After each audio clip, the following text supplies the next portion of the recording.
How much of sports media is like, because you will always see like unspoken beefs with people. Like I've seen Michelle Beadle say stuff about Rachel Nichols, and obviously there's like, did she? Yeah, I think it was on a podcast or something. Okay, yeah. Mama, as I call her, Mama Bees don't play. She don't give a damn. Goddamn Spurs fan too. God bless her. Yeah. But how much of it is like? Is there like a lot of stuff that we don't get to see where people really just don't fuck with each other, but they have to be on TV with each other? Oh, absolutely. Because we've seen so much of that recently where like Skip and Shannon had big blowouts, or Perk and JJ Redick, or you know, there's been all these things where you're like, ooh, it gets a lot of eyes and it feels a lot more authentic than a lot of stuff we've seen, but it does seem like there's a lot of unspoken tension in the industry. That's part of the disruption. That's part of what's leading us in the groundswell to go to more independence, because both of those scenarios has an independent creator, content creator kind of mixed up in there. So you got Skip and Shannon. All right, they've been doing this show for 7 years. Why y'all beefing now? In part because Club Shay Shay, independent creation, which gave him the different lane of popularity. Right. Whether you say it's to the same level or surpassing Skip, that's something Skip can't compete with. Right. Skip has his own podcast. No one watches. I can't say no one because he got more subscribers than me, but he's been around way longer than me. I'm gonna catch him real quick. And no, you have great numbers for 6 months, dude. It's going, and I'm loving it. So there's a Club Shay Shay. There's also a Kwame Brown element of like stirring it up. He's a wild boy, that Kwame Brown, man. Dog, funny, hilarious. Will look at you and stir it up, and then say, "Now what you gonna do? I'm on my tractor." And good luck. So anyway, I'm just trying to give people the dynamics of why these things are shifting. Same thing when you talk about a situation where there's a Stephen A. and then there's a Max Kellerman, and you see that situation, you're like, what's going on? Well, because the internet has such a loud voice. So when you're trying to protect your brand, you're almost in a reality show now. People got it twisted. Doing a reality show ain't hard. It's when it's edited, and it's when the world gets to see it and respond and talk about you. That's when it gets hard. So Skip, Shannon, Stephen A., Max, we fine doing this. It's just when we go home and check. Now subconsciously shit gets to you sometimes, I'm sure. Yeah, I'm a sellout. I'm dumb. He cooler than me. Like, you know what I mean? And then all of a sudden you start to weave and do things a little differently. What's your prediction for Shannon Sharpe? It's going to be wrong, let me say that. But before you answer, I think if I'm him, what I hope, let me tell you what I hope. I hope he just goes all in on himself. Okay.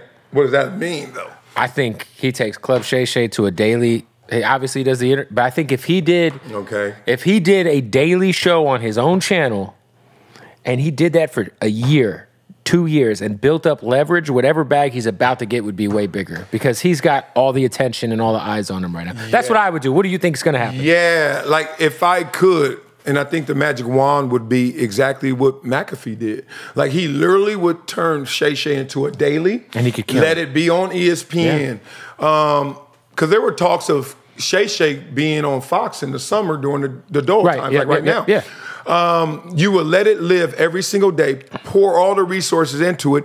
Then you would have like also the commercial being on First Take or something. Your ESPN, Club Shay Shay's every day. Then I chime in here and there once a week with Stephen A. because that's the biggest daily show they have. Well, you're going to have #1 daily show and maybe #2 with Club Shay Shay, or flip that order maybe. You never know, while still keeping your independence because you're licensing it, right? So it's basically what the McAfee model is. What do you think he's going to do, though? Snap. You just don't see him going back to Fox. I see him doing the once a week with First Take, Stephen A. Maybe Mondays during the football season. Yep. I see him ramping up Club Shay Shay, but not daily on the YouTube, and continuing to leverage that. I see him leaning into his cognac and slanging that. And I also see him trying to build it up to a point where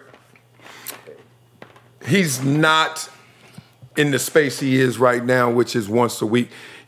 Lateral move or promotion would be another. Because you would think, like, if you see the amount of money that DraftKings gave Pat, If you're FanDuel rather, sorry. Yep. If you're Shannon Sharpe, you got to be like, I'm more popular.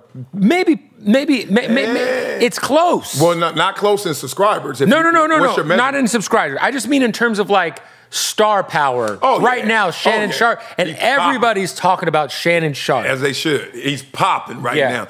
Okay, my agent, my broadcasting podcast agent, I have two, but one of them was just working on a 9-figure deal. Now, I can't say who because he didn't tell me who, but I kind of narrowed the borders. I was like, and I think one of them could be Shannon. The other, I'm not going to say it. I got to protect the guilty because the guy doesn't want it out. It could be still Shannon or somebody else. But long story short, the money's out there, dog. 9 figures. 9 figures. So, that's the old McAfee FanDuel kind of deal. So it could be Shannon. But the point is, I don't see him having a daily show on ESPN unless it's Club Shay Shay. I would love to see that. And then let him do First Take once a week. Call that a wrap. Leverage it for a couple years and then see what's next. What's the next frontier? Who was somebody who helped you the most in growing as a broadcaster over the years? Obviously, transitioning from playing in the NFL for 10 years, coming to TV, was there like a big homie of yours that like really kind of helped show you the ropes? Yeah, day one. No lie, I left the football field and I didn't know how big Mike and Mike was. I knew how big ESPN was, but when you're playing, I swear people think you're lying. I didn't watch any of them shows. I didn't know they even had daily shows. Right. I didn't know they had NFL Live. I believe you back then. I feel like nowadays it's hard. It's very hard to avoid it now. But back then I get it. Yeah. No, I never heard of Mike and Mike. Right. I never heard of NFL Live.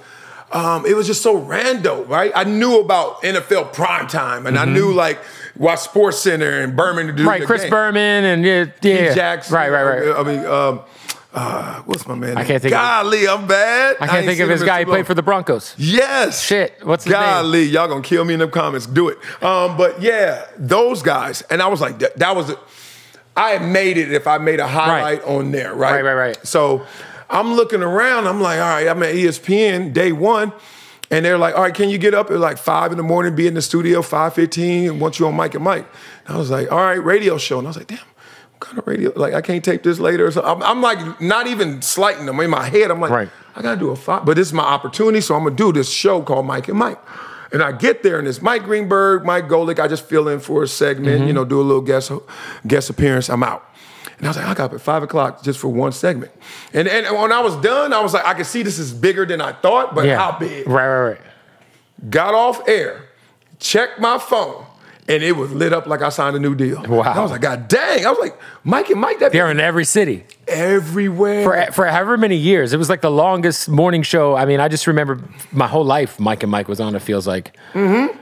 So which Mike helped you out the most? Golick. Now, after that first segment, he literally comes to me and he's like, dude, you're a storyteller. He's like, don't ever let somebody tell you any different. He's like, everyone can do this X's and O's stuff. There's computers for that, et cetera. He's like, your stories, please just stick to your stories. Don't script out your takes. Don't be rigid. Don't get on that railroad track. Just tell stories. Your experiences are insane. To the point where the next week they called me to come in. It was to fill in for Mike Greenberg, who was gone. And I literally did a 4-hour show on Mike and Mike, in my second week. From being like one segment early in the morning. Crazy. And I just ran with it. I never got boxed in to the purest version of broadcasting, which is X's and O's, 3rd and goal, what should they do? Oh, they should play action. I was like, dog, I'm talking about the girls, I'm talking about the club, I'm talking about the player, I'm talking about his life, I'm talking about his emotions.